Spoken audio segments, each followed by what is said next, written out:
It all comes down to tonight. Don't miss the biggest night in MMA. PFL is more than a fight.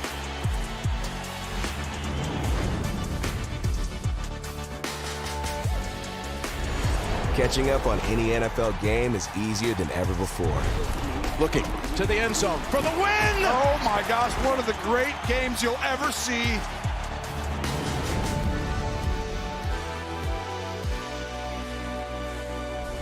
The competition is back, and the UEFA Women's Champions League looks set to be bigger and better than ever before. It's their time, a night to remember.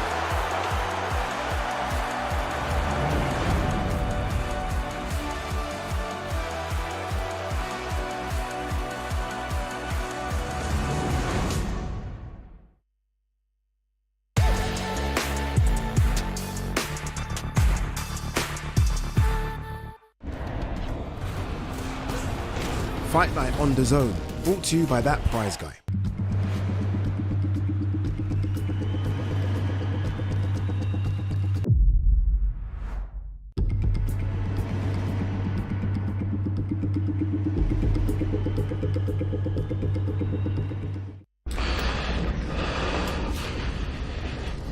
What's he got saying? Turn around. I'll join them.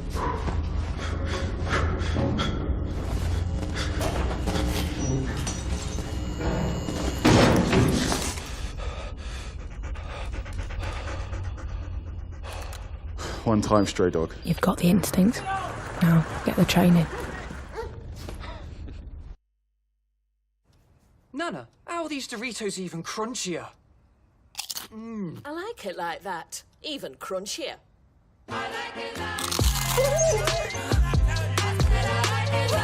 Doritos, now with even bolder crunch. For the bold in everyone.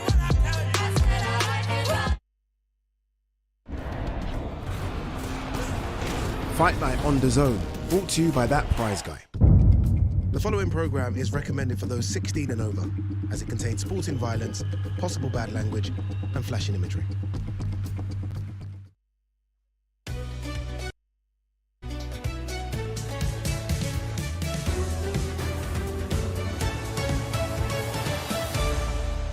This is the moment the world has been waiting for. The judges are ready, the fighters are ready, the boxing world is ready. The fight starts now! Let's go. How do you like it? On the show. So aggressive, so focused. It all comes down to this.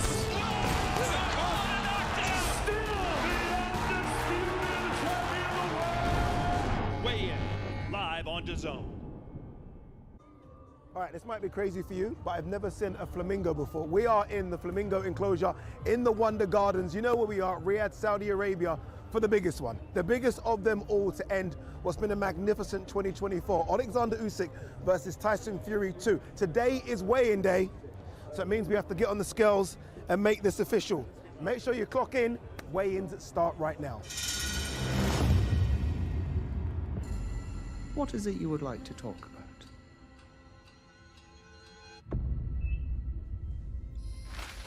Ah, you're awake, Mr. Fury. Welcome back. How was your flight, Rabbit? Is everything okay, sir?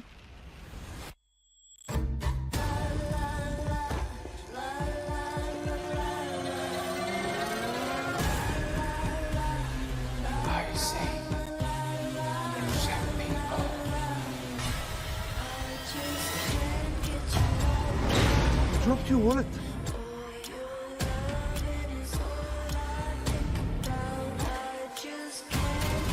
You don't look at me anymore. I miss you. Do you miss me? Don't be afraid. I will not leave you. Will you sleep that night, ugly man? You're gonna think. Think of me. I'm gonna punch your face in. Shut up! Shut up! Shut up! Show me your face. Show me your face. What are you doing here? Wake up, lad! Dad?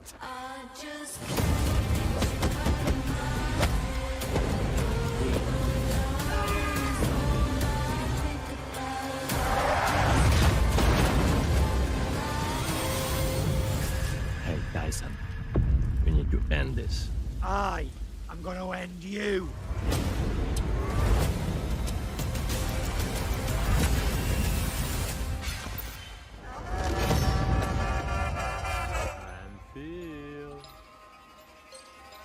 And let it feel.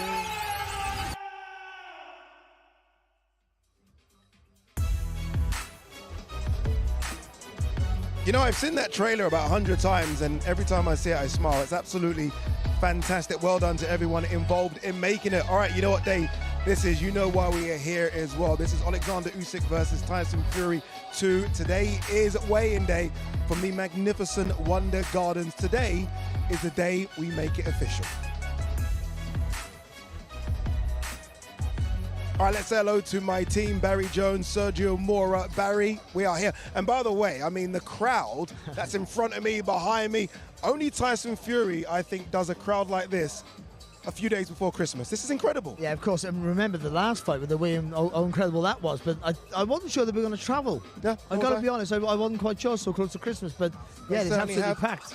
It feels like home. Yeah, it does. Not for you, Sergio, but for us. Yeah, it and certainly does. They try to get the Tyson Fury chants going, but I don't know if everyone there's only It's one. coming, it's coming. We've got about an hour till the big man hits the scale, so it certainly is coming. I feel like all week it's built up, right? It's almost like a crescendo. All week it's been building up. The press conference yesterday was fantastic. We saw a bit of emotion there from Tyson Fury finally as well. I feel like we're going to see something on the scales here today. I think so. It's funny. A bit of a push and a shove, maybe. Maybe. Ironically, at the beginning of the week, it was Alexander Usyk was a little bit more boisterous. Not massively, but for him. Yeah. And it was Fury was really, really laid back, held back.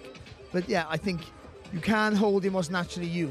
And at some point, I think Fury's going to show himself. And I think last night, after that 10, 12 minute stare off, he did get a little bit vocal. And I think he might do something a little bit more intimidating tonight. Sergio, we always know the weight of Alexander Usyk, or at least we think we do, 222 pounds, thereabouts. The big question has been, what is Tyson Fury going to weigh? Last time, 262 pounds, I believe. Do you think it's going to be higher or lower in an hour or so? I think it should be lower. You know, he wants to be light on his feet. He wants to actually move around the ring. He wants to be aggressive. He's still going to have 40-plus pounds on him. He's still going to have the height advantage, the reach advantage, but now he needs a nifty feet to keep up with Usyk. He's not going to have the athleticism and the angles and the swiftness of Usyk, but at least try to keep up with that, with the angles and, of course, the size and the reach. But I think he's going to come in lighter. What we did see yesterday was, I think, the longest face-off, or the longest stare-off I think we've ever seen. I think it was recorded at something like 10 minutes, which, I mean, 10 minutes is a bit too long, but we saw it, we saw intensity, and finally we saw Tyson Fury show emotion. Yeah, well, listen, everything was fine. They were staring at each other, you know, and obviously no one's going to, after a while, nobody's going to give away. No one's going to want to give any ground. Then that becomes a point of pride. But I mean, as soon as someone put their hand on Fury, then you know that the mouth's going to start going. They get a bit more emotional, as he did, and he started to say stuff. I don't know what he was saying to Usyk, but I imagine it's wait till Saturday, I'm going to get you on your mind. Yeah, I think that's the PG version. I think so. Of what he was saying. I think he said a few more stronger words than that.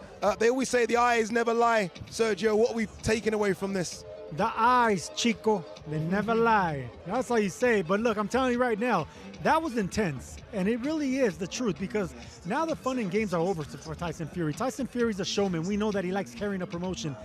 Now it's over.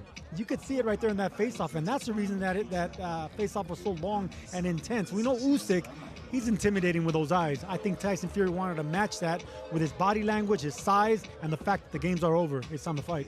Okay, one man who knows so much about this matchup is Andy Lee, obviously in the corner for Tyson Fury last time, in the corner again this Saturday. This is his keys to victory. Very interesting. There's a lot to deal with emotionally for a fighter when he suffers his first loss. It plays over and over in your mind.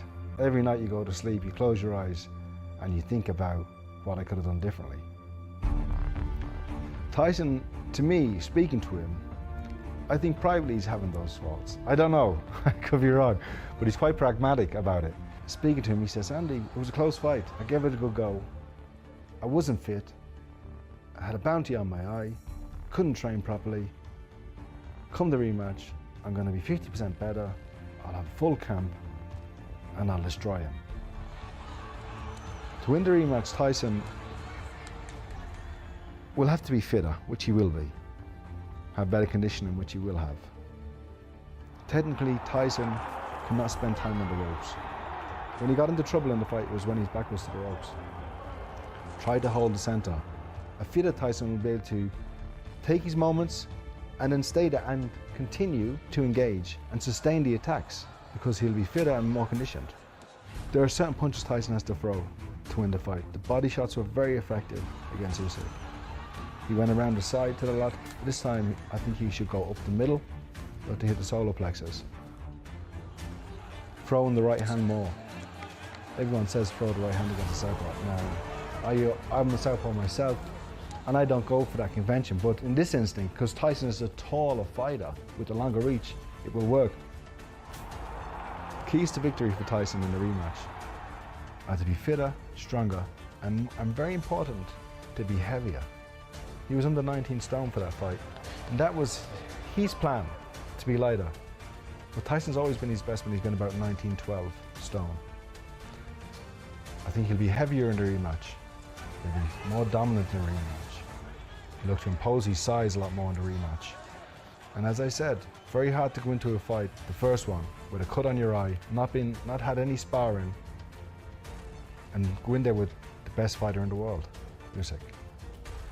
People all over Britain, Ireland, and America, all over the world know Tyson Fury.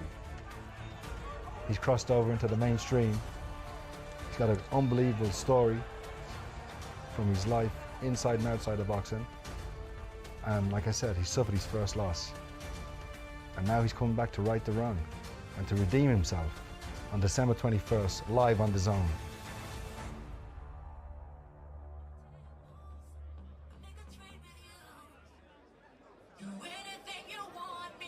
We've used so many different venues during Riyadh season to showcase just what Saudi Arabia has to offer. First time here at the Wonder Gardens, and it doesn't let you down. It really is great, and I will be going for a Wonder once we've done this weigh-in. I will say that. 3 has become 4 in the studio. You heard him there. You can see him now, Mr. Andy Lee, part of the Fury camp. You've got a better insight than anyone. You know when fighters say it's a great camp, it's a great camp. Tyson has said this. Was it a great camp? I've got a great insight, but I can't tell anybody. Come on, Andy. no one's listening, Andy. It's just between us. Now, how is his mood, though, Andy? Because one thing we have seen is that he's been very stern this week. Not many smiles, no jokes. It's almost a different Tyson Fury, I feel, this time around. It is. It is a different Tyson. It's a different approach. Everyone's noticed it. I've been asked about it more than anything, you know. And no one can psychoanalyze him, but he's always not the hype fights or sell fights and be this character, and you guys know as fighters, all of this stuff takes energy. It's all a distraction, and you come home from these things. They're all late at night out here in Saudi Arabia. You got to go to sleep. It's very hard to come down from these things. You know, these dinners and dinner events, weigh-ins of a big. Just look at this. It's a sensory overload, isn't it? Everything's a big event out here, and this time he's taken a different approach. As a team, Sugar Hills took it upon himself to inform us as a team that we have to cocoon him from this, keep him away from this. He's gone about his business, he's been very focused, he's trained diligently all through camp. There's no point coming here the last few days and getting it all, just putting it all to waste by giving too much energy to this circus. He's focused on the job, and I think everyone can see that. Is that hard for him to do? Because it is normally a circus with Tyson Fury. He does like to engage with the fans, and he does like to kind of steal the show, if you like. I wonder if it's difficult for him to almost retreat into the dark, if you like, and not do that. I don't know. I don't know. I can't speak for him. I can't. No, I just see a man who's very focused and ready to fight. You've all seen it. Just the look in his eye. It's a different guy. It's a different demeanor. And I, for one, think it's a great approach. Yeah.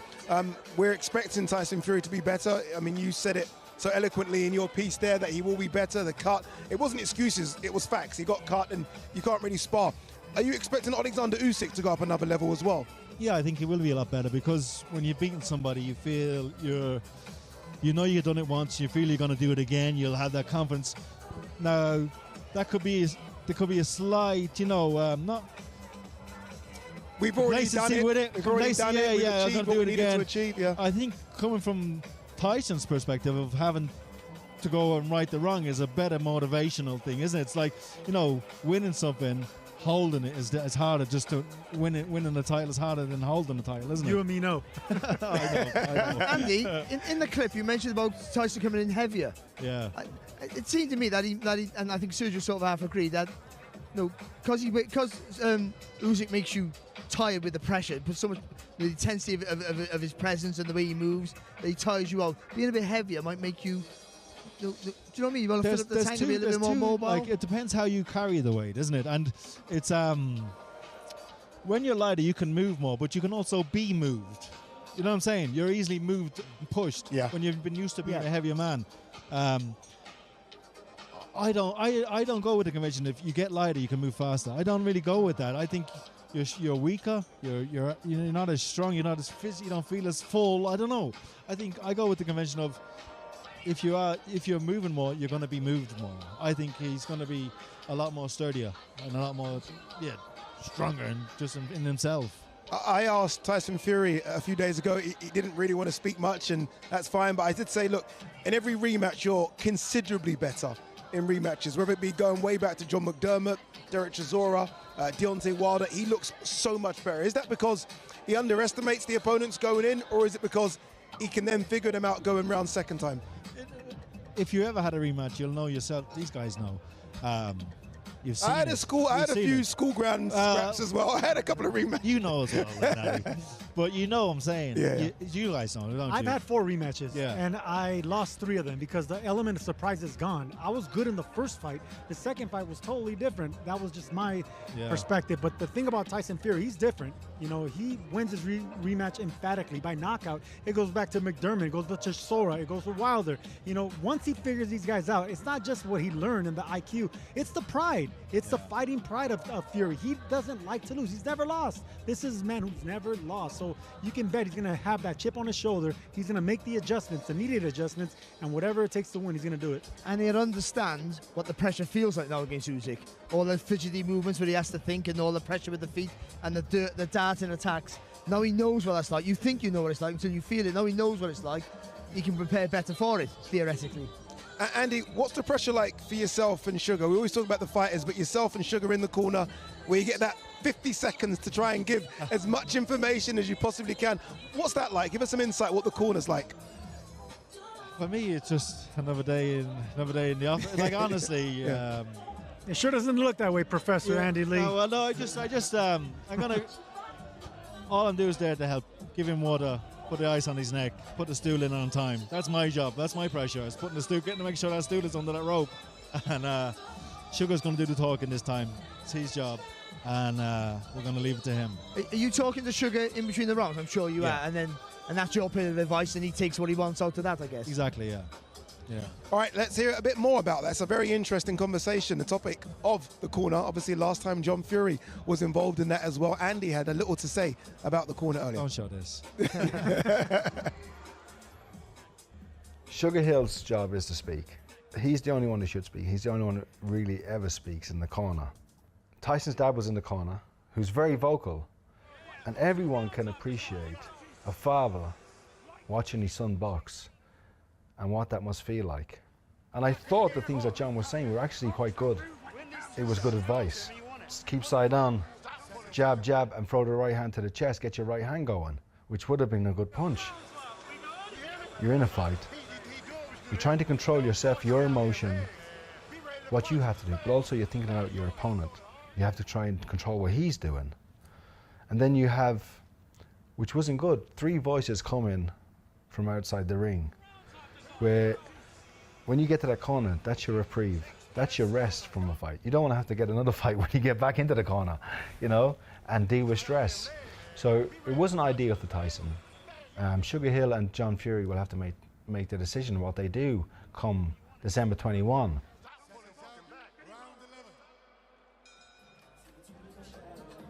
Fascinating. Honestly, I find that stuff fascinating. The pressure on the cornerman to give the instructions that needed to be given within 50 seconds, I find crazy. but it's all like flavor. Like one day you're a genius in the corner, and the next day you're an idiot. You shouldn't be in a corner. You know what I mean? We've seen it so many times. You know, if your fighter goes out and gets a knockout, he's a genius. He's the greatest coach, trainer of the year. And if he gets beat, then everything's inspected, everything's dissected, and every word that you say is right or wrong, you know. So I love the way on Saturday you're wearing two different hats as well. Andy, part of our team on Saturday, the best team obviously on DAZN, and then he's going to change up. He's not going to wear a suit, obviously. I'm going to wear the suit in the corner. Suit in the corner. Professor actually. It's got Team Fury on the back. Indeed. So many good ones. By the way, I can tell you this. They're late. The fighters are late. Traffic in and around this area can get a bit busy. And the amount of people here, you can understand why traffic is getting busy as well. I always wonder what this does for the inexperienced fighters. Like how they handle this, you know, when they just want to get on the scales and go, just kind of waiting and waiting and waiting. I think for the undercard fight, this is just such an amazing experience that I don't think that's an issue. I think just being here. I think for the top of the bill, this is just a pain. Like, as Andy's been saying, everything's just a distraction from their build-up and their mind thought for the fight. So they just want to get back to their homes or wherever they're staying and focus on what they have to do for themselves. Yeah, I mean, the mind part of the game is the most important part of it. Yeah. Anyone can get fit, but getting your mind right for a fight of this magnitude takes a special athlete. It really does. And there are some special athletes on Saturday on show. Andy, thank you very, very much. Thank you, guys. All right, let's hear a bit more from Tyson Fury and Alexander Usyk. Todd Grisham sat in between them alongside their promoters, Alex Krassyuk and Frank Warren, for Face Off. Hello, my friend. Hello, my friend, Hitman. You baldy. He's come for the job, hasn't he? He's come to kill me. That's it. He looks like an assassin, doesn't he? He looks like a sexy beast. It suits him. The shaved head suits him. It looks sexy. My hands was here. I win. Thank you, God. But if Tyson think what Tyson win, no problem. For me, no problem. Listen, we have one more fight. 21st December. Usyk got the raise like he just said. He won the fight. Fair play to him. Don't make excuses. Man beat me on the night. Fair play. I believe I won the fight. That's my opinion. Just like if you had an opinion, he had an opinion, everybody had an opinion. But he got his hand raised and I congratulated him. It's on TV to see. I kissed his cross. I said, thank you very much. And Happy New Year. And Happy New Year, for sure. Do you know what I mean? So when we go again, we go again. That's it. There's no animosity. I don't hate Usyk. You know, he's a good God-fearing Christian family man. Why would I hate him? And he's made me millions of dollars. I love him. Do you know what I mean? Yeah. You said it was an easy fight until he landed a punch from the gods. Yeah. Why would you describe it as a punch from the gods? Just he could have punched me that punch a million times. It may not have had any effect, but you know he punched me and it had an effect, and that was great. Great for him. What do you remember about that left hand in round 9? It was perfect. Tyson good at skipping. Was keeping good. Yeah, was keeping good. But you had your little chance to knock me out, didn't you? Couldn't do it, could you? Hit me with 10 shots in a row and couldn't do it. You too have chance, brother. You too have chance. You couldn't even put me down after being on Bambi legs. You hit me 10 shots. 10 clean shots on the chin. Okay, no canvas touch. Yeah. You're in the rematch. Okay. Like Tupac said, you hit me with your best shots and couldn't do all. You know what's coming for you. I'm gonna you up, bitch. What's the plan for the next one? Same. Same. I don't need to do anything more because it was close. So if I don't get knocked at a 10-8 round in round 9, then I maybe win the fight, no? If I, on the cards, yeah. So maybe if I just keep a little bit more focused, same again, pop, pop, pop, pop, pop. I'm not going to change anything because it wasn't a one-sided beatdown, it was a close fight. Could have went either way. I'm not complaining. Don't be afraid. I will not leave you alone again.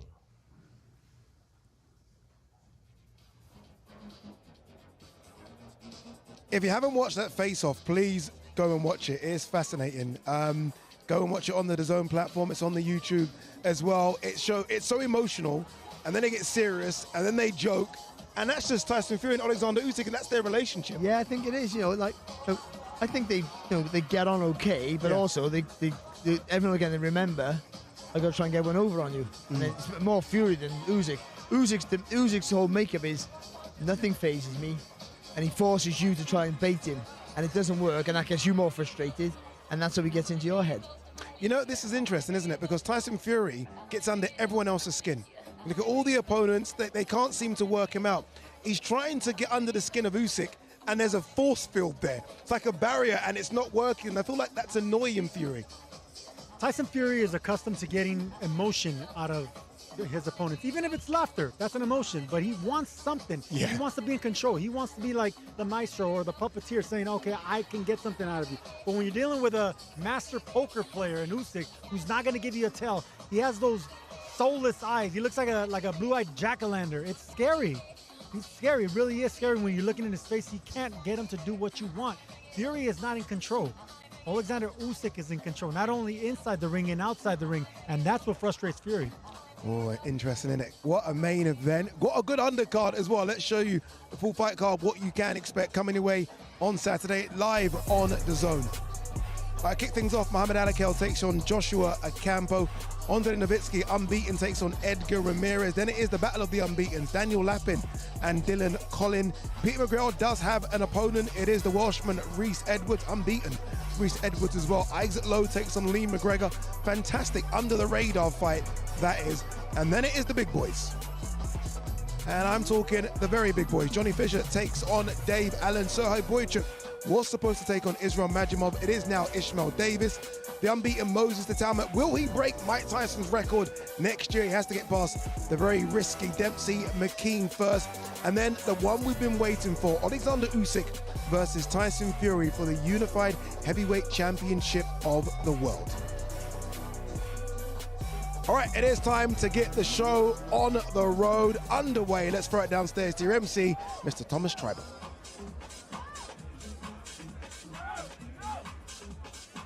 Ladies and gentlemen, welcome to the official weigh-in for Reignited Usyk Fury 2. A great night of World Championship Boxing tomorrow from the Kingdom Arena in Riyadh, Kingdom of Saudi Arabia. We would first like to thank the Kingdom of Saudi Arabia and the custodian of the two holy mosques, King Salman bin Abdulaziz Al Saud. His Royal Highness, the Crown Prince, Mohammed bin Salman, and His Excellency, Chairman of the General Entertainment Authority, GIA, Turkey, Alakel. This great event is being brought to you by Riyadh Season and the General Entertainment Authority, GIA, with Frank Warren for Queensberry Promotions, Bob Arum for Top Rank Incorporated, and Sella in association with Eddie Hearns, Matchroom Boxing, and Gold Star Promotions, along with our great sponsors: Saudi Tourism Authority, Saudi National Bank, STC, Dr. Suleiman Al Habib Medical Group, Saudi Airlines, New Muraba Development Company, Taounia, Lucid Motors, and Al Tanfidi. A big thanks to those great sponsors. This event will be shown worldwide and in the UK on DAZN, and also in the UK on TNT Sports Box Office and Sky Sports Box Office. And now, boxing fans joining us worldwide and boxing fans here in Riyadh, Kingdom of Saudi Arabia, let's get the weigh-in process started. Our first two fighters competing tomorrow in a scheduled 6-round international super featherweight contest. First, coming to us from Cali, Colombia, a veteran of 46 professional bouts, here is Joshua White Wolf Ocampo.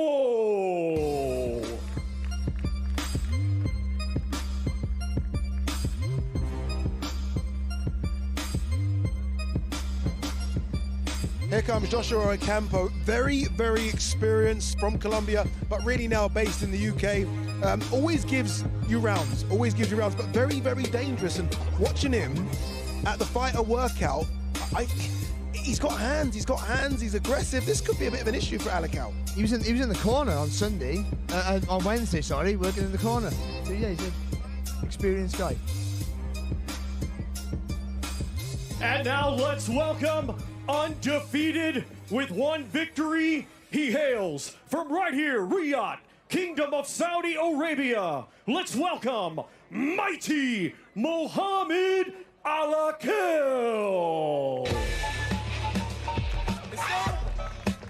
It's over, what? It's like the murder ain't clear. That's about me. They'll tell you I'm an animal. Animal. Touch one of mine, I react like an animal. An animal. They say I have no conscience, I feel if I have to, yo. They say I'm an animal. Sometimes I cross the line and you got to go. Move on, I'm like an animal. Shady go. Talk to me if you ain't my bracket. 100 mil, that's 60 after Texas. I was a little dirty, flipping on mattress. And now let's welcome first to the scale, Joshua Ocampo.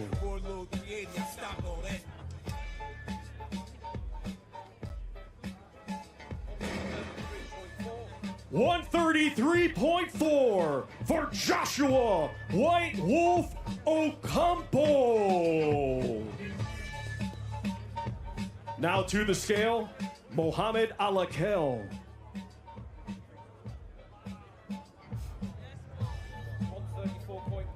134.1 for mighty Mohammed Alakel.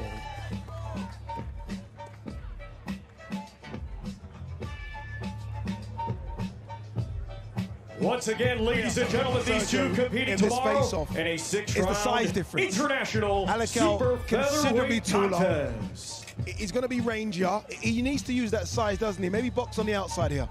Listen, this is one of these fights where it can turn on Alakel because he only has one fight. He's dealing with a fighter, an experienced fighter with 46 fights. It doesn't matter if it's a 50-50 fight or losses. You're still dealing with a true tough professional. This could be a fight that can really get out of hand quick.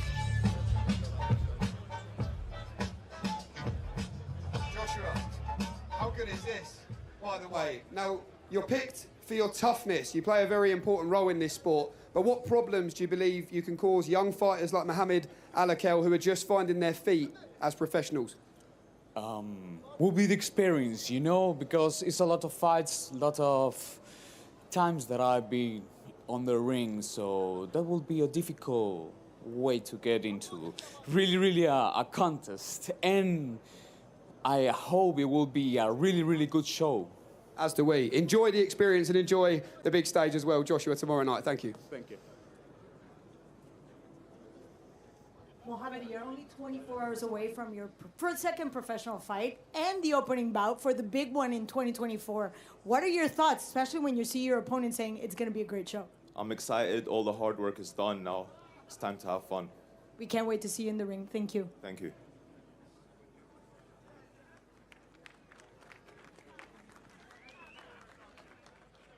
Our next two fighters competing tomorrow in a scheduled 10-round contest. It will be for the WBC International Heavyweight Championship. First, we will welcome the challenger.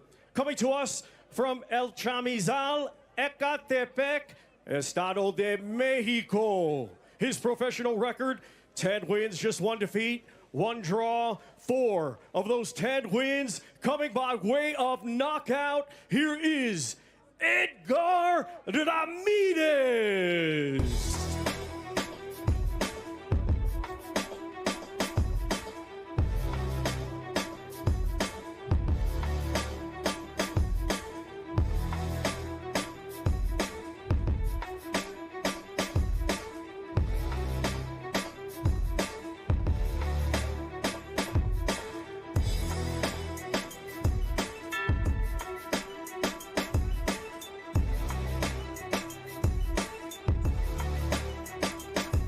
And now let's welcome the defending champion from Odessa, Ukraine. He brings an undefeated record with 13 wins, 10 of those 13 wins coming by way of knockout. He is the reigning and defending WBC International Champion, Andriy Rampage Novitskyi.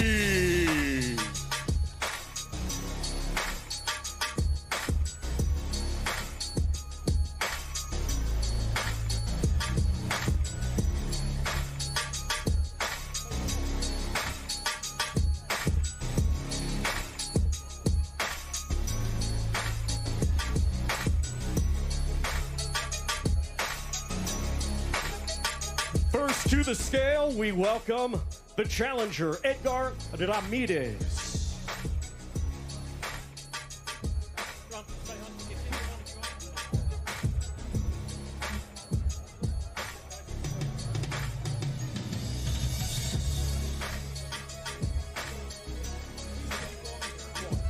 $261.1 for the challenger, Edgar Ramirez. Now to the scale, the defending champion, Andriy Novitskyi.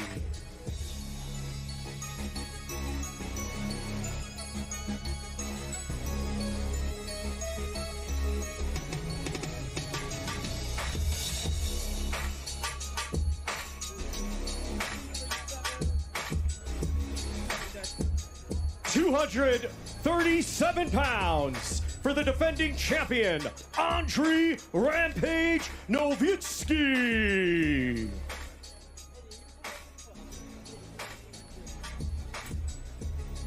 Andriy Novitskyi, the current WBC International Heavyweight Champion, taking on Edgar Ramirez. Once again, ladies and gentlemen, these two compete tomorrow card before in a 10-round stopped contest Juan Torres for the in 3 rounds WBC and has been very, very busy since then. Heavyweight Could be one of the guys to look Championship. out for in the next sort of 12, 18 months. It could be, and I think I enjoy him. I think he's a good fighter. He punches long, he's fast, he's smooth with his work.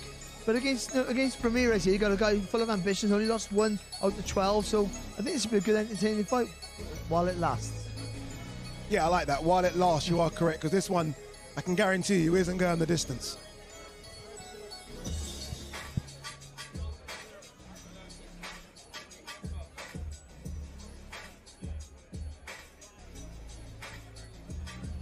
Andriy, almost 20 pounds heavier, your opponent, but you're wanting to take this win and maintain that O in your undefeated record. What do you need to do? Only 24 hours away from getting into the ring. It's okay, he's a little bit higher, but I'm the heavy too, but I'm a little bit faster. And I'm so excited for this fight, and I will show you a very, very good fight. December 21. Let's do it, guys. Thank you very much. Thank you.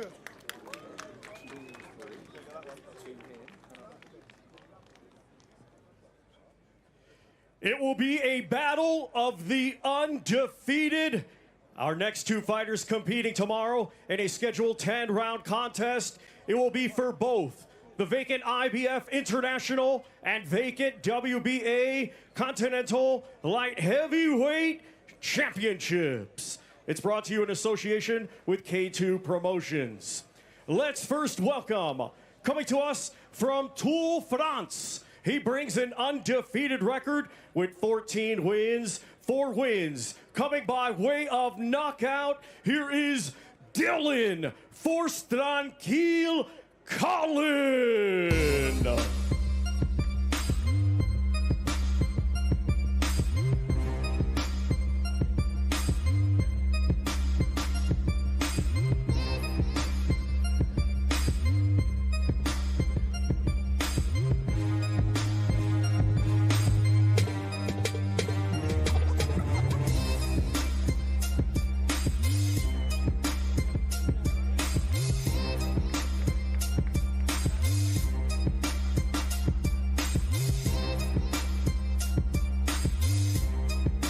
And now let's welcome from Kyiv, Ukraine. He brings an undefeated record with 10 wins. 4 of those 10 wins coming by way of knockout. Here is Daniel Chipa Chipunya Lapin.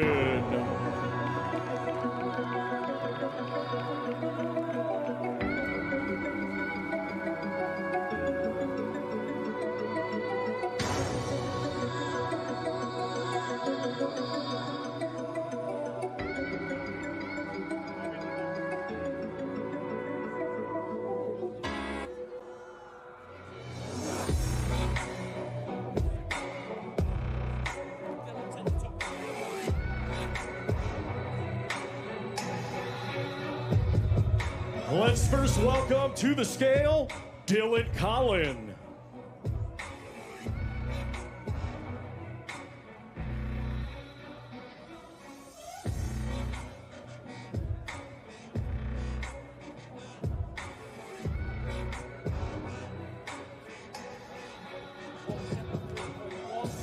173.1 for Dylan Force Tranquil Colin.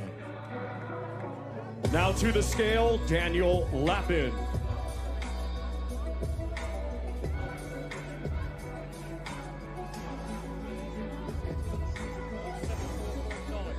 174.9 for Daniel Chipunya Lapin.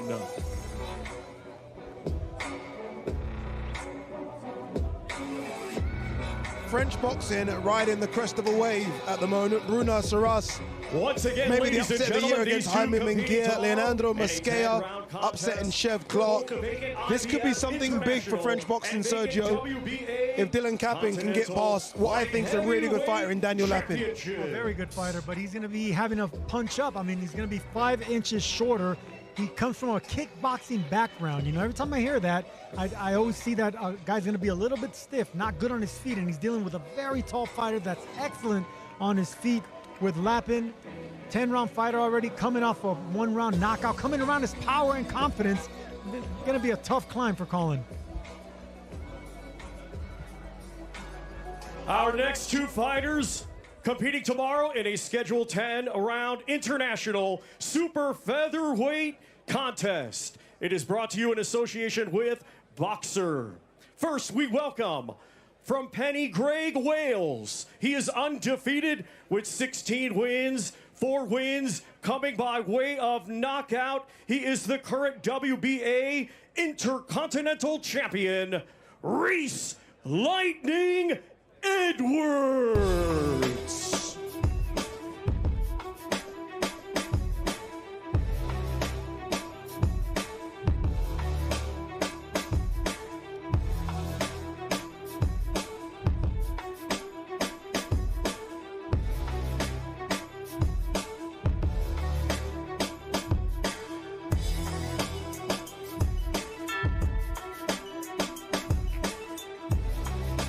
And now let's welcome from Liverpool, England, a 2020 Olympian. He now has a professional record of 10 wins, just 1 defeat. 6 of those 10 wins coming by way of knockout. He is the current WBA International Champion, Peter Blood McGrail.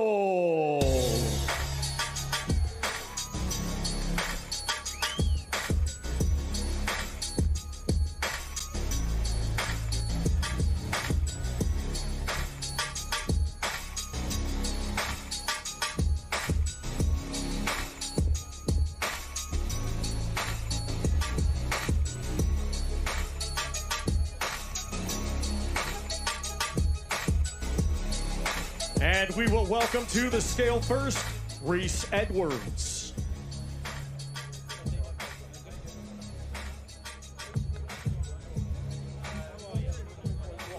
$129.1 for Reese Lightning Edwards. Now to the scale, Peter McGrail.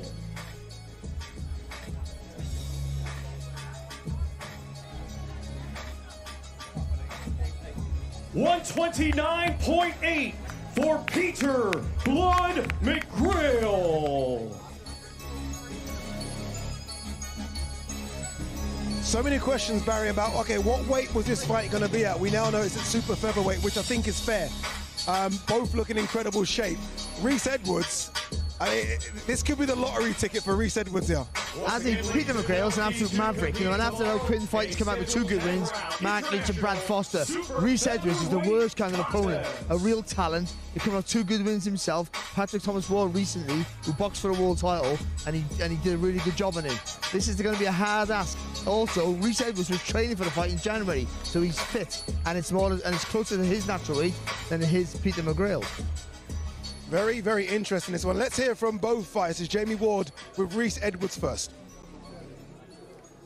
Well, Reese Edwards, here we go. This is what boxing is all about. I'm not sure what you were doing a little bit earlier this week, but look where you are now, the biggest stage of all. When the call did come to face Peter McGrail this week, what made this an easy decision for you and the team? Well, look where I am, so it was an easy choice, and I'm really grateful to be here, and can't wait to get in there tomorrow and hopefully do the job. And you're an unbeaten fighter in your own right, 16-0. You've got the weight on your side as well. What gives you that self-belief that you can turn up here from what you've seen of Peter McGrail and cause what would be, because of the late notice, a bit of an upset here tomorrow night, Reece? Listen, I know Peter's a very good fighter, but I believe in myself also. I've sparred some top people, and I know I'm very good, so I'm looking forward to it. Well, Reece, big credit to you for taking the fight on such short notice, and best of luck as well tomorrow night. Peter, you finally get a chance to have a face-off with your opponent, only 24 hours away from getting into the ring. What are your impressions? Yeah, you know, big respect to Reece and his team for, you know, taking the fight, coming over on such short notice. You know, gives me the opportunity to, you know, perform on the biggest stage of all. But yeah, you know, it feels a lot more real now. First head-to-head there, and, you know, we're ready to go tomorrow now. Let's talk about the weight real quick, 130 pounds on the dot for him. But for you, this is perhaps the heaviest you've ever been. How is that going to work for you? Look, that's made fight week a lot easier for me. You know, I've been eating very, very well this week, so, you know, it's going to show in the ring. I'm feeling ready, feeling strong. I'm in great shape and looking forward to perform for everyone Saturday. We look forward to it. Thank you. Thank you.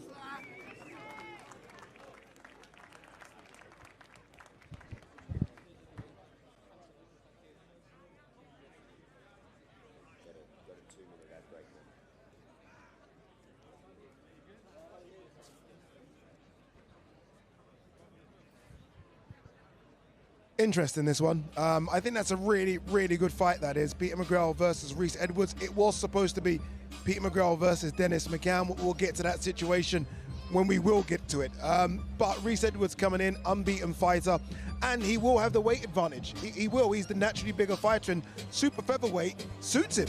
I think so, they both got a common opponent, and that's Brad Foster. And obviously, you know, Reece Edwards had a really good... He won the fight, but it was a relatively close fight against Brad Foster, a former British champion, let's not forget. And then in his recent fight, Peter McGrail, he stopped Brad Foster. So yeah, there's some sort of point there they can mention, talk about, or give confidence from, certainly in McGrail's camp. And McGrail is an absolute talent, and you know, he's come back from that knockout defeat in impressive fashion, I feel. So I think his confidence is there. But Reece Edwards is a real talent, fast hands, you know, gritty, aggressive. McGrail's still the favourite, you have to be honest about that, because it's a late notice fight.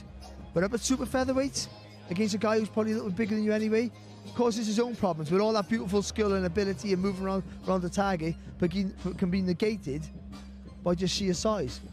How difficult, this is Peter McGrail I'm referring to, Sergio, taking a late notice change like this? I mean, this is a guy that's coming in 5 days notice. How difficult for Peter McGrail that? I hated late replacements. I think most boxers will tell you that, because no matter how prepared you are, you didn't prepare for that opponent. So no matter if you have all the experience in the world as an amateur, if you have the speed, the power, the unorthodox of whatever you're not expecting, it's weird. You don't know what to expect from this opponent. So late replacements can be a headache, and they can actually turn against the favorite fighter and the A-side fighter. They got to be careful. I do wonder for McGrail, though, because of the extensive amateur background where you don't know who you're fighting until a couple of days out, he's kind of used to it, I guess. Yeah, and also, you know, these are not, it's not ideal, but these are great learning things, if you get over the line, of course, because learning to adapt in a fight is very important. So when you're not sure who you're fighting, even though you can see tape of Reece Edwards, you haven't trained for him, so you have to sort of like learn, adapt on the fly. And I think that's important, because that'll help his development down the track. Adapting on the fly, It's what's dangerous, Barry. That's the thing. See, in the amateurs, you adapt because they're only 3 rounds, and it's a totally different beast. But right here, you're dealing with the professional. With one punch, can change a fight. Very dangerous, in my opinion.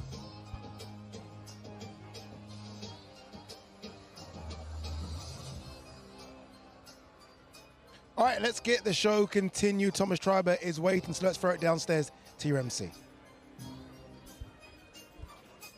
Let's continue. Our next two fighters competing tomorrow in a scheduled 10-round contest, and it'll be for the vacant WBC International Featherweight Championship.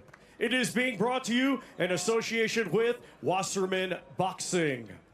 First, let's welcome from Edinburgh, Scotland. He brings a professional record consisting of 14 wins, just 1 defeat, 1 draw, 11 of those 14 wins, coming by way of knockout, he is the former British, Commonwealth, and European champion, Lightning Lee McGregor.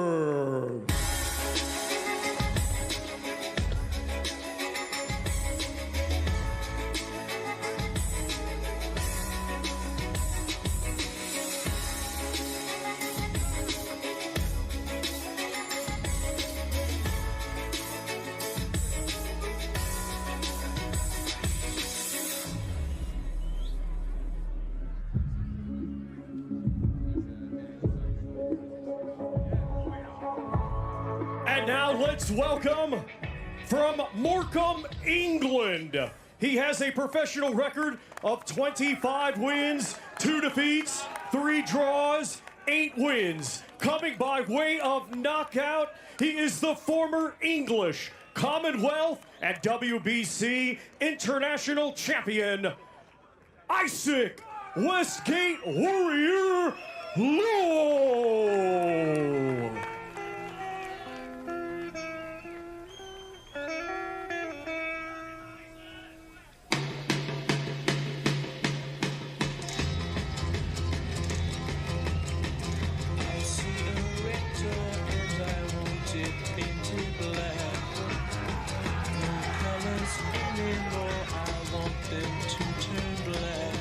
Let's first welcome to the scale, Lee McGregor.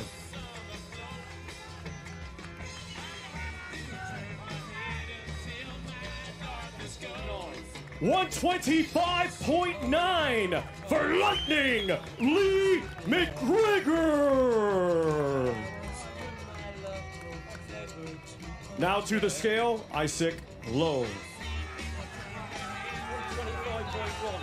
125.1 for Usyk Westgate Warrior Lowe.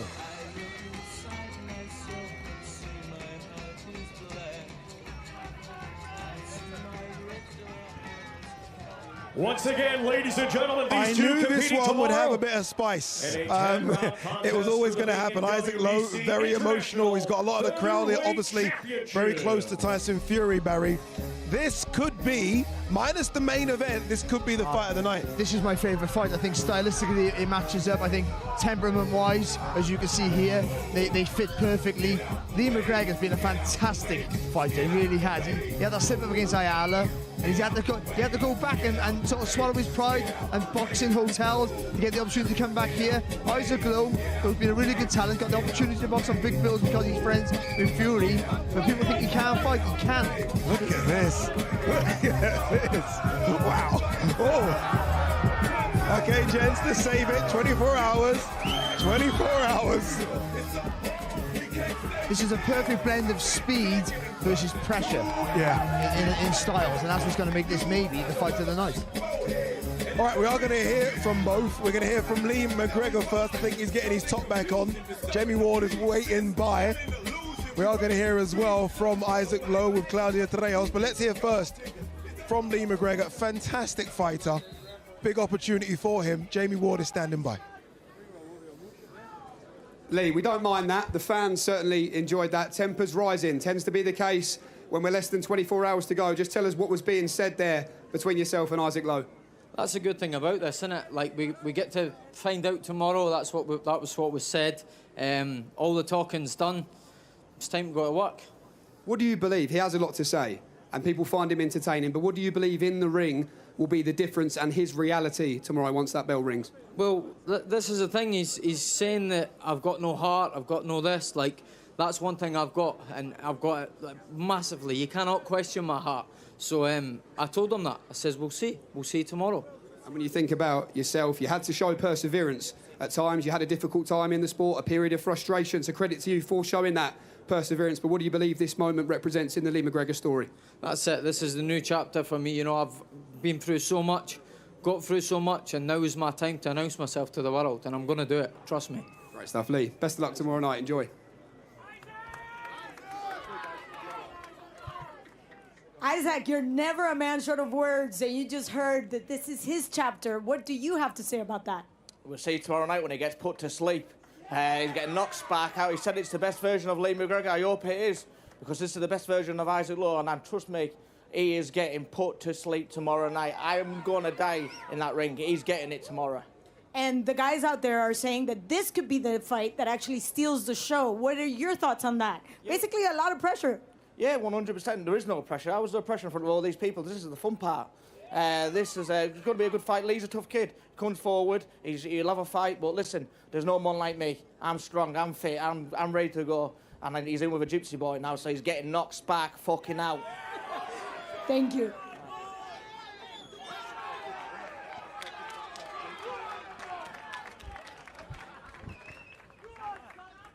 Our next two fighters competing tomorrow in a 10-round contest. It will be for the vacant WBA Intercontinental Heavyweight Championship.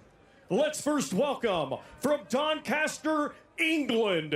He brings a professional record consisting of 23 wins, 6 defeats, 2 draws, 18 of those 23 wins coming by way of knockout. He is known as the Doncaster De La Hoya, David the White Rhino Allen.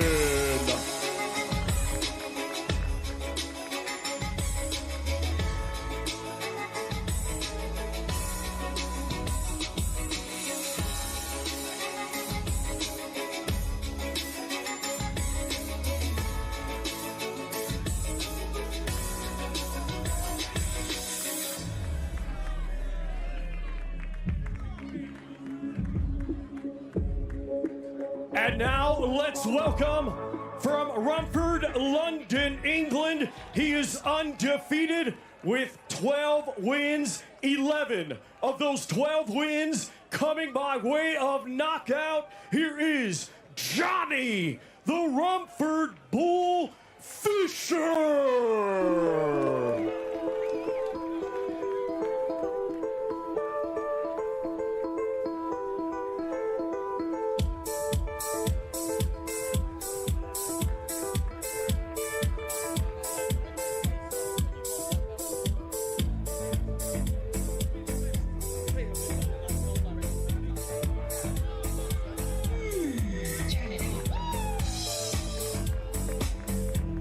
And we will welcome to the scale first, David Allen.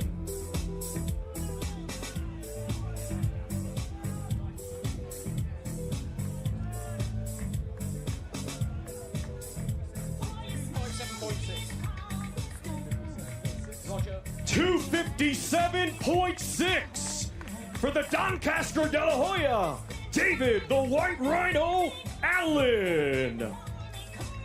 Now we welcome Johnny Fisher.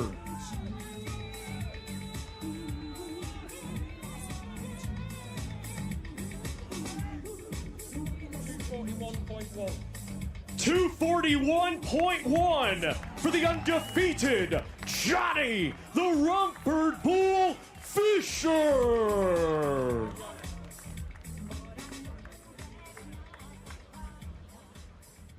Two big lads here, Barry. Two big lads. Johnny Fisher obviously going to this as a favourite. He's the one with the future. Dave Allen, we don't know where he is. He doesn't know where he is. We'll find out Saturday. Yeah, this is David Allen's a real talent, but you got to, what's the motivation and all that sort of stuff. I know that comes into play. Johnny Fisher's on a real roll, but this is a step up for Johnny Fisher. It really is.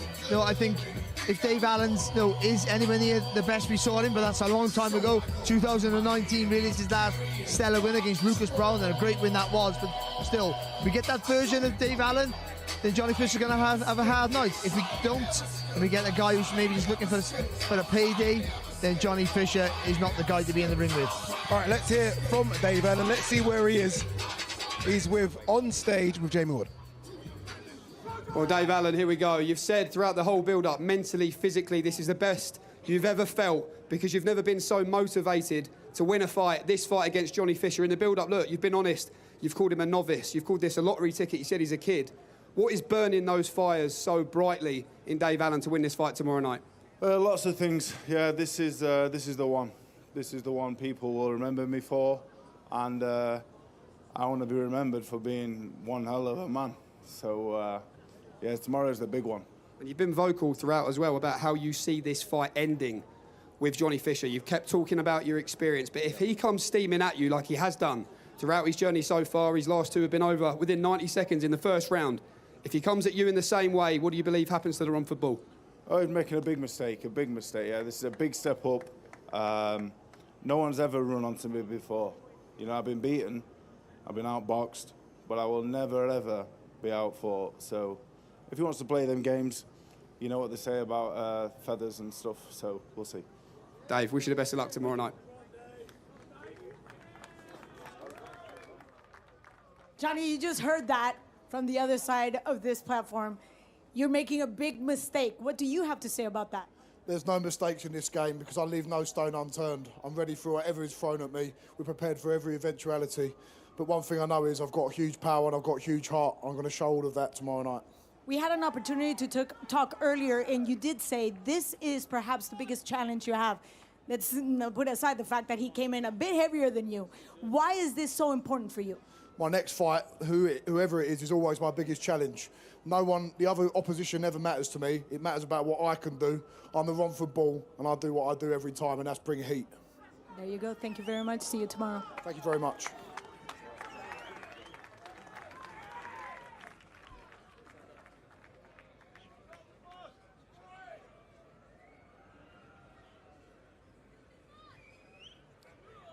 Our next two fighters competing tomorrow night in a scheduled 12-round contest, and it is a final eliminator for the WBC Super Welterweight Championship of the World.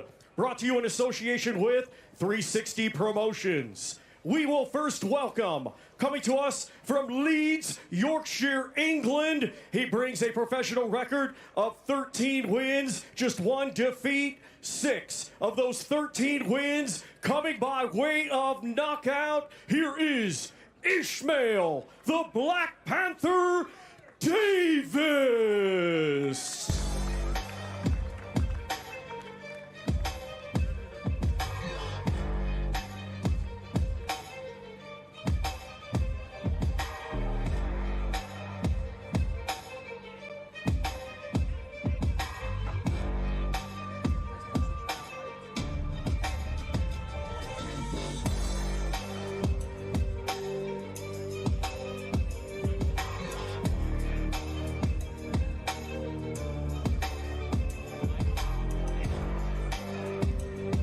And now let's welcome a native of Vinnytsia, Ukraine, now fighting out of Los Angeles, California, USA. He brings a record of 24 wins, 2 defeats, 23 of those 24 wins coming by way of knockout. He is the former WBC interim super welterweight champion of the world, Serhiy El Flaco Bohachuk.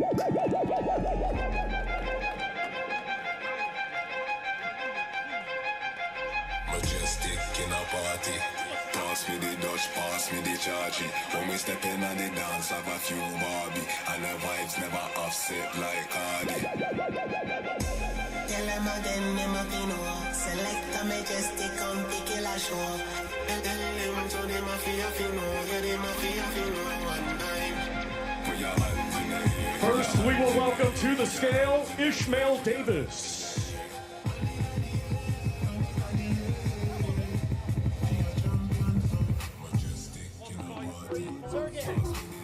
153.6 for Ishmael, the Black Panther Davis. Now we welcome to the scale, Serhiy Bohachuk.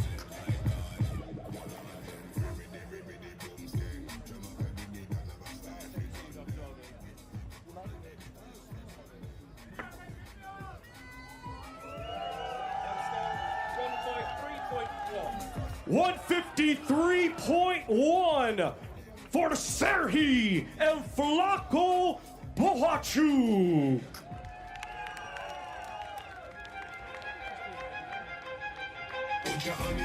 Sergio, I have a feeling this one's going to get going from the very first round. You were at Bohachuk's last fight when he fought Virgil Ortiz, maybe fight of the year, fantastic. How good is the Ukrainian?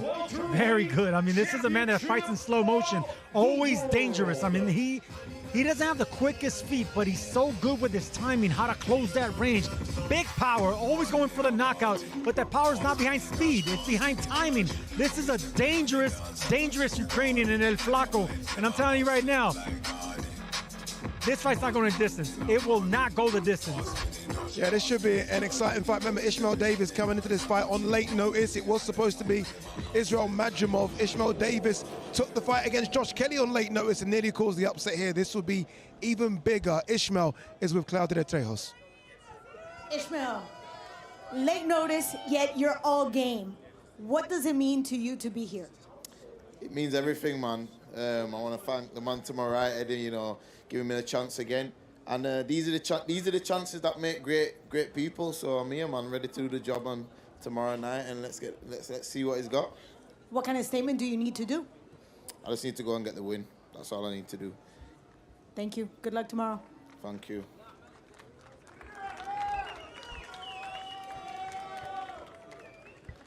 Well, Sergey Bohachuk, you were meant to be fighting Israel Madrimov. It's not. It's Ishmael Davis. He's taken this chance. How are you feeling about this change in opponent? He's very ambitious. For me, it doesn't matter who. I'm ready for this fight. I have big camp. I have a lot of sparring partners, different sparring partners, short, tall. I have a lot of experience. It doesn't matter who. Final eliminator as well for the world title. A win takes you closer to your dream. How does that feel? Yeah, I'm happy, I'm excited. Of course, it's a big chance for me and for the next fight in the title fight. I'm hungry. I want this. I'm very excited. Very proud as well to have that Ukrainian flag behind you. What will this mean to you and your country tomorrow night? You know, in Ukraine now hard time. I wanna motivate my people. I wanna show my people. Ukrainian, it's winner people. I won and Ukrainian won. Everyone, Ukrainian people, winner. Best of luck to you tomorrow night. Thank you so much. Back to you.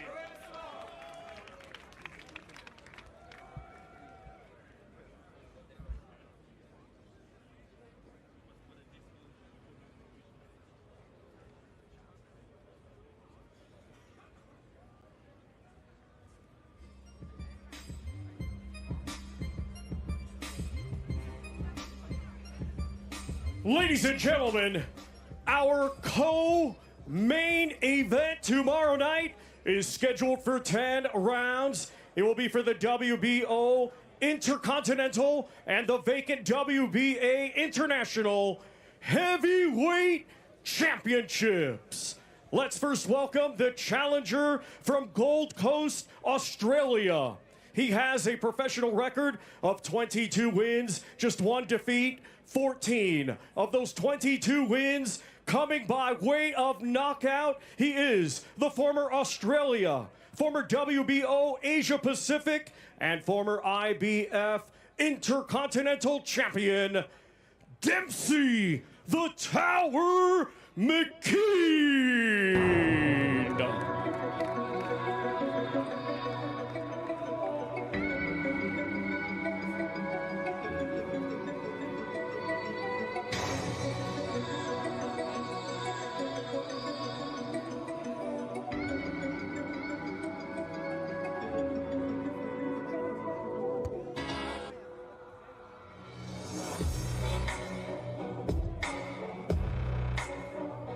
And now let's welcome the defending champion from Chatham, Kent, England. He had a stellar amateur career, and now at just 19 years of age, he is undefeated as a professional with 10 wins, 8 of those 10 wins coming by way of knockout. He is the reigning and defending WBO Intercontinental Champion, Moses Itauma.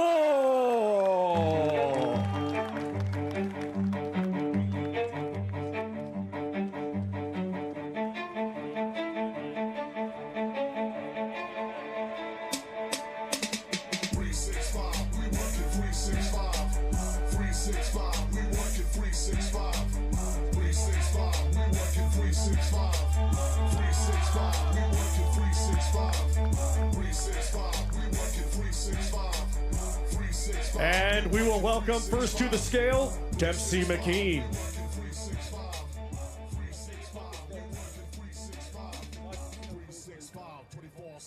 That's the number.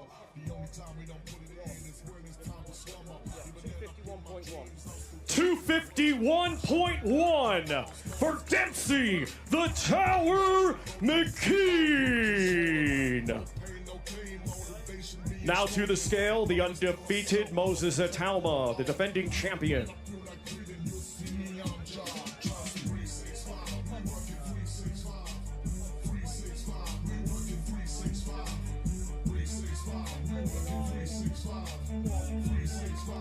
249.1 for Moses Itauma. Once again, ladies and gentlemen, these two competing tomorrow in our Moses co-main Itauma, event, 249.1. Both of us were like, okay, it's interesting. Raised eyebrow. That's pretty heavy for Moses. That is pretty heavy. That is, especially for a fighter who really dances on his tremendous movement, his fast feet and his fast hands. But the variety of the work of Moses Itauma is what sets him apart. The angles of the punch that he can get on his opponent is absolutely sort of tremendous. But this is an acid test for him.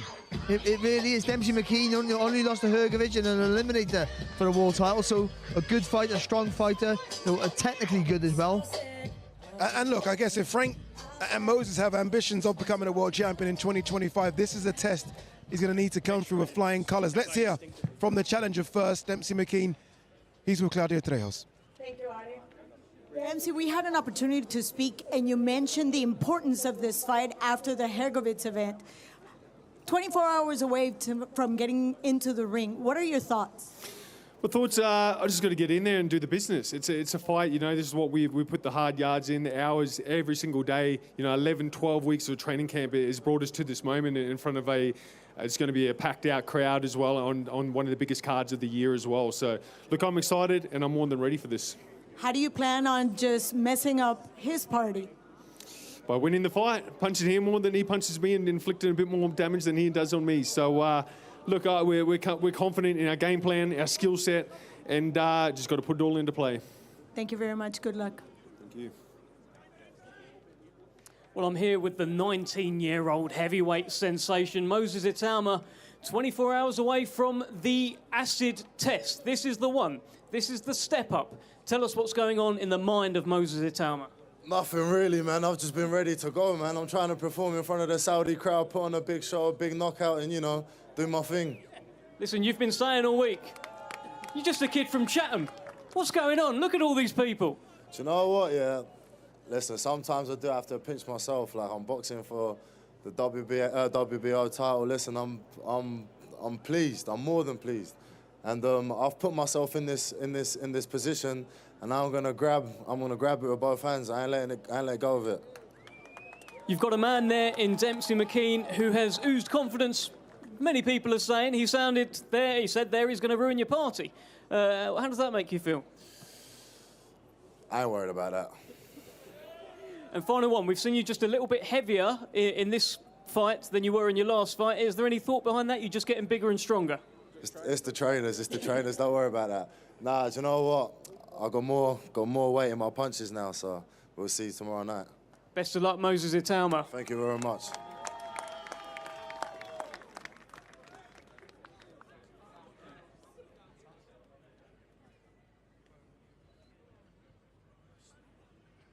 One more to go. That one more, obviously, Alexander Usyk versus Tyson Fury. Brad Jacobs has joined us in studio, COO of Top Rank. Brad, what do you make of Moses? Are we starting to get noise in America about Moses? Yeah, absolutely, yeah. I mean, he's a very confident guy, as we can tell. Maybe a little heavier than anyone expected, but you never know with these guys. So we're expecting a lot from Moses, actually. Your man, Tyson Fury, is coming up next, and you played such an important role, I believe, in Tyson Fury's comeback, right? After he obviously went, into a way he shouldn't or wouldn't want to go. He then went to America. You guys pushed and promoted him. What's it been like, you being part of that Tyson Fury journey? Yeah, I mean, look, there's no one better in the business to promote than Tyson Fury. He's a promoter's dream, right? So, yeah, he came to America, made a huge hit. He's come back here now into Saudi. He's just a huge star. Have you made a big noise about how different Tyson Fury is this week? We're so used to Tyson Fury being the Joker, being the guy that does the stand-up, grabbing the mic, having a song. This week, nothing. What have you made of his demeanor? Yeah, I think he's taking this very seriously. He wants that title back. He wants to be undisputed once again, and this is what it takes, and he looks like he's ready. What happens if he can't get over the line? I mean, it's a close fight. What happens do you think that'll be the end for Fury, or do you think he'll carry on looking for a redemption again? Look, I think it's how it ends, right? Okay, yeah. He loses every round. It's one thing. If he loses a close decision, it's a completely else. There's always an Anthony Joshua fight out there regardless. So you never know in this business, right?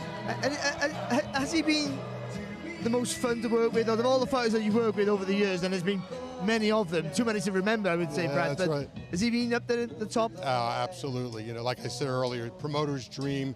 You know, he's up there with fighters like Manny Pacquiao, Tyson Fury, guys that just, you know, they exude joy and they love the fighting and they love everything about it. Brad, very quickly, what do you make of all this, Brad? Me and you've done this before in Saudi. That's right. But you come back, I mean, this is a few days before Christmas, Brad. Look at this. It's incredible. It really is unbelievable. The job they've done here is second to none. I mean, worldwide, second to none, really. Yeah, it really is fantastic. And we have one more to go as well. It is Alexander Usyk versus Tyson Fury 2. The weigh-in is about to go down in a few moments, which means Sweet Caroline is going to get even louder in a few moments.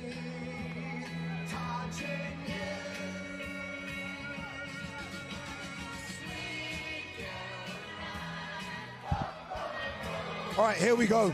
It is the big one. Alexander Usyk versus Tyson Fury 2. The weigh-in is about to commence between the two big boys. Michael Buffer is about to introduce them as well. I can see him on stage. Let's throw it down to the greatest MC of them all. Well, ladies and gentlemen, good evening and welcome to the official weigh-in for tomorrow night's main event on top of an evening of world-class professional boxing for your entertainment.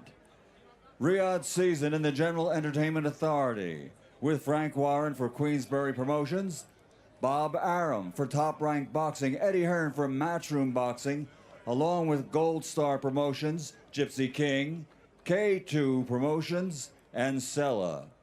And our sponsorship will be provided by Saudi Tourism Authority, Saudi National Bank, STC, Dr. Suleiman Al Habib Medical Group, Saudi Airlines, New Muraba Development Company, Tawunia, Hunger Station, Lucid Motors, and Al Tanfiti.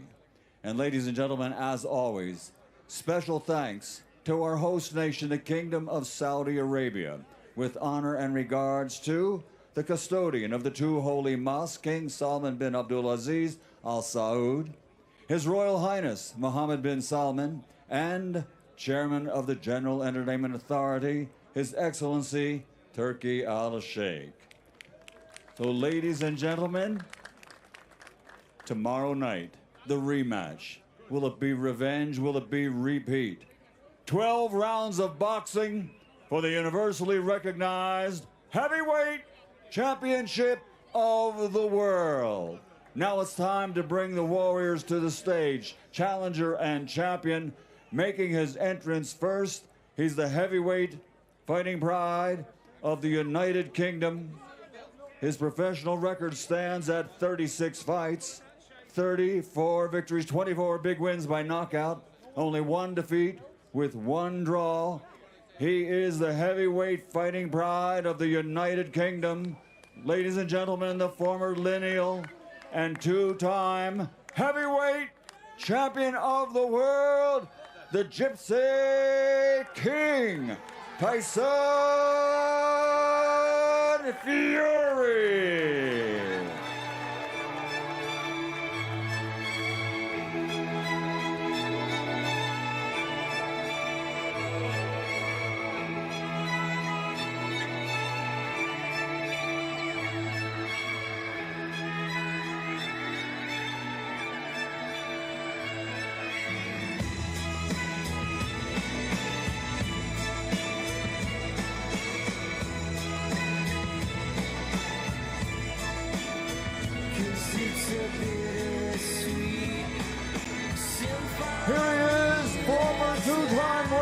heavyweight champion, the Gypsy King, Tyson Fury.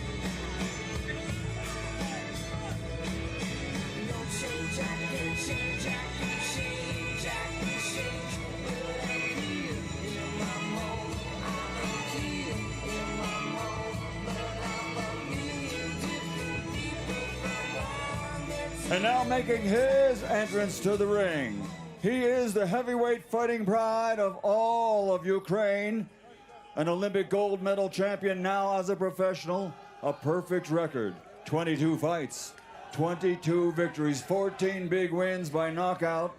He is the former undisputed, undefeated cruiserweight world champion, and now the reigning, defending, universally recognized, undefeated heavyweight champion of the world, Alexander Usyk.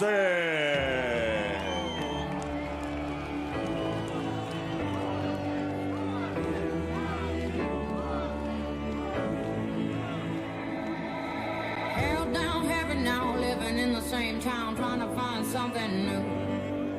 Broken picture frame, I've been frozen in, trying to find a better view. This ain't me, this ain't cool, this ain't what I signed up to. This ain't right, it's no good, no good. Oh, everything is changing. Alexander Usyk.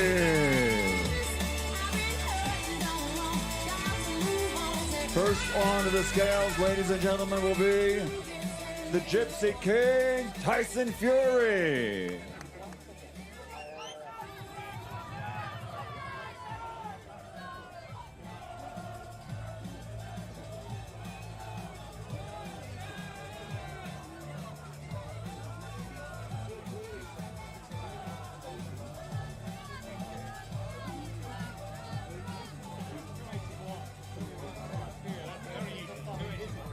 £281 for the challenger, the Gypsy King, Tyson Fury.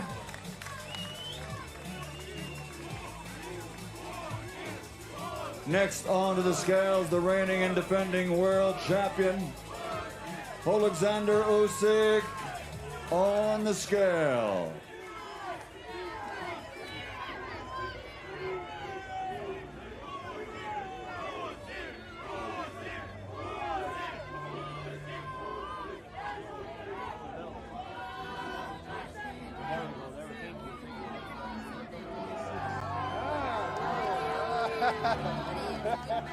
£226 for the reigning and defending champion, Alexander Usyk.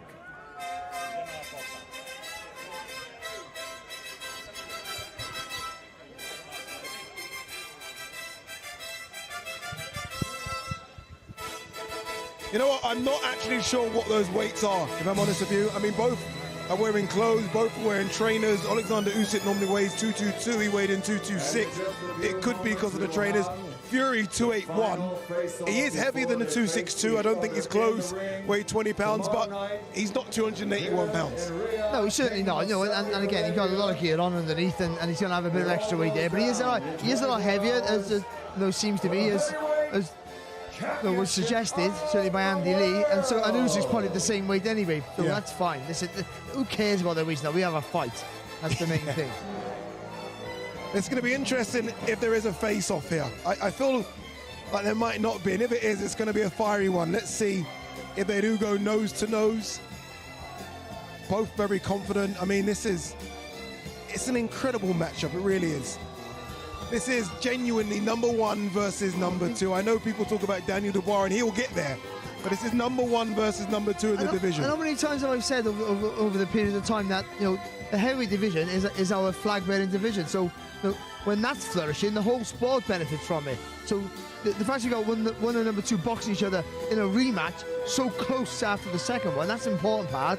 So the sport is never in a healthier position, and it's all predicated on these 2 guys boxing each other. Are we getting a face-off? Are we not? What's going on here? I mean, both of them are facing. Don't face us, gents. Face each other. Let's have a look. Time before they come to the middle of the ring. Here we go. Tomorrow night, here in Riyadh, Saudi Arabia. Look at all the gold behind them. Very quick. 3 seconds. Championship. 10 minutes yesterday. 3 seconds today.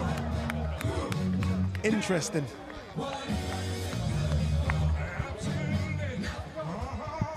All right, it's strange to hear the challenge, but are we gonna get Tyson Fury, Dev Sani standing by? I don't think we are we? No, he's going.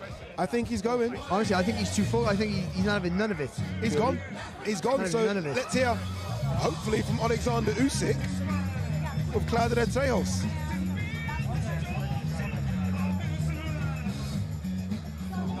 Last impressions, you just faced Tyson Fury for the last time before you walk into the ring. What are you feeling? Ти був на фейс-офі з Тайсоном Ф'юрі. Що ти відчув? Nothing. How do you handle? None of this gets to you. How do you pull that off? Як ти справляєшся з цим? Воно нічого до тебе не доходить із того, що він намагається зробити. Because my angel helped me, but my God, Jesus, helped me, and my family and my team. My wife more helped me. And tomorrow, real quick, I understand your wife will be here. Who will you dedicate this fight to? Я знаю, що твоя дружина вже тут. Кому ти присвятиш цю перемогу? I talk to you tomorrow. Perfect. Thank you. Thank you. Good luck. Thank you. Well, Tyson Fury didn't quite get to speak to us. However, when he left, he said one word, war. And that is what he's promising tomorrow night. So that's the good news, everyone. I've got Frank Warren with me. Frank, I mean, yesterday it was like 11 minutes of a face-off. Today, 3 seconds, I believe. What did you make of it all up there? What I make of it, there's going to be a war tomorrow. That's what it is. Tyson's come for it, come to get those titles back. That's what he's here for. That's what he's sacrificed a lot for. And that is what I believe will happen. He weighed 281 pounds, however, full clothing. But one thing's for sure, he's definitely bigger than the first fight. Yeah, he's heavier, but I think the other guy is as well, isn't he? He also had clothes on, yeah. So there you go. Look, you can look and analyse it what way you like, talk about it what way you like. Facts of the matter is, tomorrow night we're going to find out who is the best. And you know both of them are coming to fight. It's going to be exciting. That first bell goes, they're going to get down on it, and you're going to see something extra special. Is this a fight that ends within the distance, Frank? In my opinion, it will, in Tyson's favour. Well, there we have it. Frank Warren believes it'll be a Tyson TKO win. Let's find out tomorrow.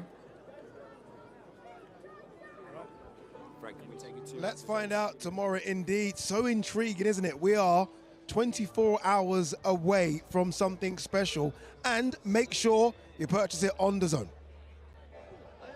It's another unbeatable fight week on DAZN. Usyk versus Fury 2. Look at that stare. Live on DAZN this Saturday, December 21st. A world heavyweight rivalry reignited. With no subscription required, you can buy the pay-per-view on DAZN and experience the action your way. Unrivaled broadcast talent and exclusive watch-alongs with True Geordie and Showbiz the Adults. DAZN is the undisputed global home of boxing. With over 150 fights a year, the biggest matchups are always here, and they keep coming in 2025. Opetaya versus Nika on January 8th. Smith versus Wazer on January 25th. Shields versus Perkins on February 2nd. Beterbiev versus Bivol 2 on February 22nd. Unmissable fight nights every week, only on DAZN. Usyk versus Fury 2. Buy now at DAZN.com/boxing. All right, here is our talent broadcast team, and it's a fantastic team as well. Sergio Mora, Barry Jones, Darren Barker, Adam Smith, back myself and Kate pulling the strings. Eddie Hearn making his debut as a broadcaster alongside Andy Lee and Emily Austin. That's your broadcast team for the big one. Reignited Alexander Usyk versus Tyson Fury 2.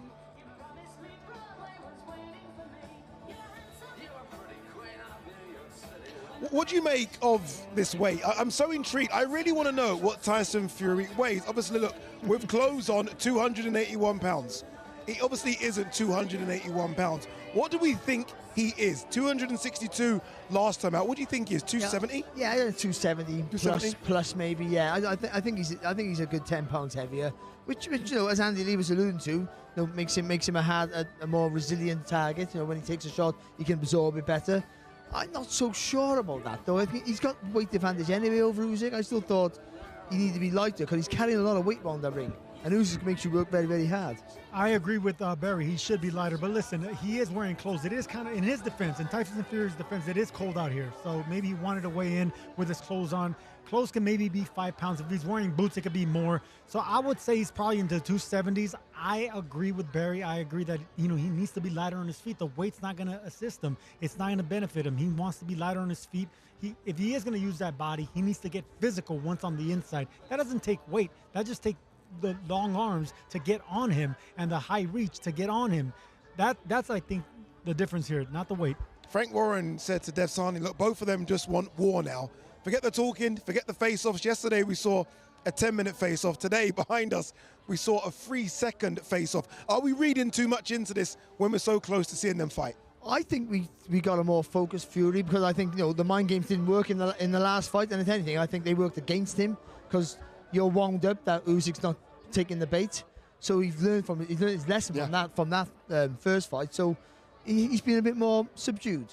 But I think simmering anger inside him as well, and he might need that because I think he knows this is going to be a hard fight. He might know what the pressure feels like against Usyk and what he maybe has to do, but he knows it's going to be extremely difficult. All the other fights he's had over the years, he's been technically so much better than his opponents. Whether they were bigger punchers or stronger, whatever they were, he was always technically better. He's up against a guy against Usyk who matches him or more, and that's where he knows this is serious. That's why I don't think he wants to do anything. He just focus on the fight. You don't care about trying to play psychological games. There's a fear. You need that fear to be at your very best, and I think he has that in this fight more than ever before. What a way to end 2024 on the zone, but 2025 is going to start with something special as well. The undisputed global home of boxing is on DAZN, where the greatest fighters in the world and the best promoters in the game come together. We got a fight tomorrow, man! For boxing in 2025, that means more. What does the future look like? More fights, more knockouts, more shocks, more shakeups. The fight itself was just phenomenal. With big fights every month and over 150 a year, imagine what matchups could happen next. There will be more contenders at all the weights for all the belts, from rising stars to superstars. Are you not entertained? At venues all over the planet, with unbeatable broadcast talent. Hello, people. Good to have you with us this evening. Experts, analysis, champions, legends. It's that first punch that lands dictates who's going to win. Nobody brings you closer to the action, anywhere, on any device. It doesn't get any better than this. Because if the fight is on, it's on DAZN, the global home of boxing. Woo! What a 2025 we've got coming. And what we've got coming, by the way, this Saturday is very special as well. Let's kick off things with Muhammad Alakel takes on Joshua Ocampo. Novitskyi takes on Edgar Ramirez. Battle of the Unbeatens. This one could steal the show, by the way. Daniel Lapin versus Dylan Colin. French boxing right now on the crest of a wave. Peter McGrail takes on the late notice Reese Edwards. Unbeaten Reese Edwards. Isaac Lowe versus Lee McGregor. We saw the face-off. That's going to be interesting when those two battle. And then we have the big boys, and they are very big indeed. Johnny Fisher takes on Dave Allen. Sergey Bohachuk was supposed to take on Islam Madrimov, takes on Ishmael Davis. Moses Itauma takes on the Tower, Dempsey McKean. And then these two, the two best heavyweights of this generation. Alexander Usyk takes on Tyson Fury, and we'll find out who is the #1 of this generation. It's all coming your way this Saturday live on DAZN. All right, we've done a bit of a reshuffle here. Look at this. This is quite the collective, isn't it? No fighting up here as well, gents, please. No fighting at all. Alex Krasik, how are you? This must be exciting for you again. Not bad, thank you. Thank you very much. Yeah, it was a good one. I mean, very short, so we didn't have to stand there for 12 or 15 minutes for the face-off. So it was a good one, thank you. Frank, how's your guy feeling? You know him better than anyone up here, Frank. I mean, we saw a 10-minute face-off yesterday. We saw a 3-second face-off. Are we reading too much into it? Does he just want to get on with the action? Of course, that's what it is. I think everybody's reading too much into it. Tomorrow night's all that counts. You know, maybe, you know, there's the little moments where somebody's trying to get the mental edge, but the bottom line is these guys are two absolute professional fighters, done it at the top level for God knows how many years now. And tomorrow, once that bell goes, they get down on it, and it's going to be, for me, a battle from the start. It will be a war from the start. Eddie, you're neutral in this, although it does seem as though you're leaning the Tyson Fury way. It feels like anyway. Eddie, what'd you make of this? I'm sitting. What'd you make of this, Eddie? I'm going to read too much into everything because I'm just a fan in this situation. You know, I mean, I've known Usyk a long time. I think with Usyk, there's no surprises. Usyk's going to be brilliant. He's brilliant every time. I think a lot of this depends on what Tyson Fury brings to the fight. Don't forget, last time it was a close fight. Sometimes people are talking like it was, it was a whitewash last time. It was a very competitive fight, but Tyson's going to have to do something extraordinary tomorrow night. He's capable of it. We've seen it in the past. Can he produce it tomorrow night? We'll see. I mean, I would love to see him do it. I love Alex Krasik. We once did an Usyk contract on a little pad in the Georges V Hotel in Paris. Do you remember? I wish I still had him, but anyway, that's another story. I have one. Oh, no, thanks. But listen, good luck to both. It's brilliant for boxing. I mean, the first fight was one of the best heavyweight fights I've ever seen. I'm so happy we get to see the rematch. Fury's well in it, but very difficult to pick against the greatness of Alexander Usyk at the same time. Frank, he's good in rematches, though, as your boy Tyson Fury. Whether we go back nearly 10 years, John McDermott, Deontay Wilder, Derek Chisora, he always seems to make the rematch look a lot easier than the first fight. Well, that's because he's been in there with them in the first place, and he's worked them out and comes back, and he's a great boxing scholar, and he knows the strengths and weaknesses. But having said that, so does Usyk. He knows Tyson, or he feels he knows Tyson's strengths and weaknesses. But look, it was a split decision, the fight. There was a fag paper in that decision. It was a close fight. It was a great fight. Tyson's got to make a couple of adjustments, and so has Usyk. There was a couple of moments in that fight where Usyk was in trouble when he got caught with good shots and his legs went a little bit. They both know they can hurt each other. Tyson's got fabulous recuperative powers, as you see in the 9th round. The 10th and 11th, he couldn't capitalise on it, Usyk, but the 12th round, Tyson won it. He was just finished the stronger of the two fighters. For me, this is going to be, as I say, bell goes, centre of the ring. Whoever takes that centre of the ring and pushes the other guy back in this fight, the one going back's going to struggle. That's this type of fight. Tyson can do something Usyk can't do, and Usyk's a great fighter. Tyson can fight, though, on the back foot. Can Usyk not fight on the back foot, Alex? Usyk can fight however he wished to fight. On the other hand, would he have someone in front of him to fight with? And this question has no answer yet. We've seen Tyson yesterday blowing up. It was a false start. So he kept his energy throughout all his camp. As he mentioned, he didn't speak to his family, he didn't speak to his wife, to his kids. He was all way away from home, from everything, from civilization, living like a monk. And he was accumulating that energy to explode in the ring. But he made a false start yesterday, and for this reason, there's a question mark whether he will still be capable of doing something extraordinary that Eddie mentioned. Okay, can we have a nice handshake between you two? Hey, there you go. Eddie Hearn's going to be joining us on the broadcast as well, so more from Eddie Hearn tomorrow. Make sure you tune in tomorrow as well. We will find out whether it will be a repeat or revenge. See you tomorrow.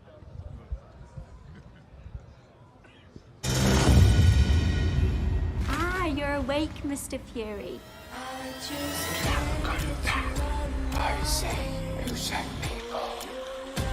When you sleep at night, ugly man, you're gonna think. Think of me.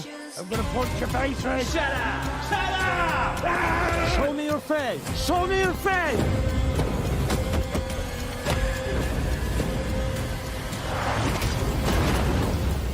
Tyson. We need to end this. I'm gonna end you.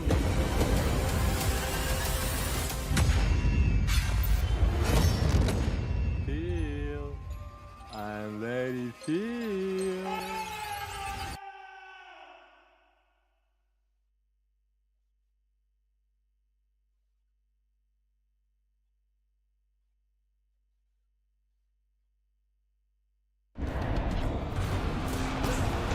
Fight Night on DAZN, brought to you by that prize guy.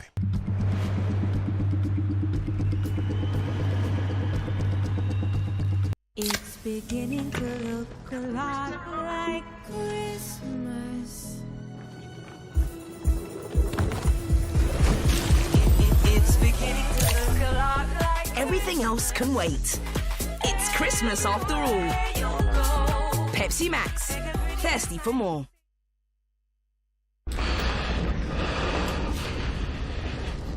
What's he got saying? Turn around. I'll join them.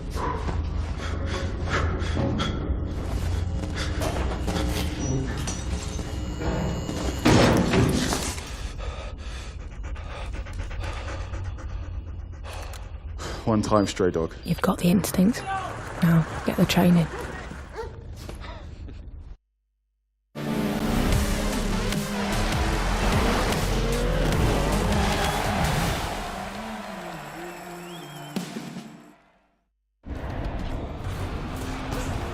Fight Night on DAZN, brought to you by that prize guy.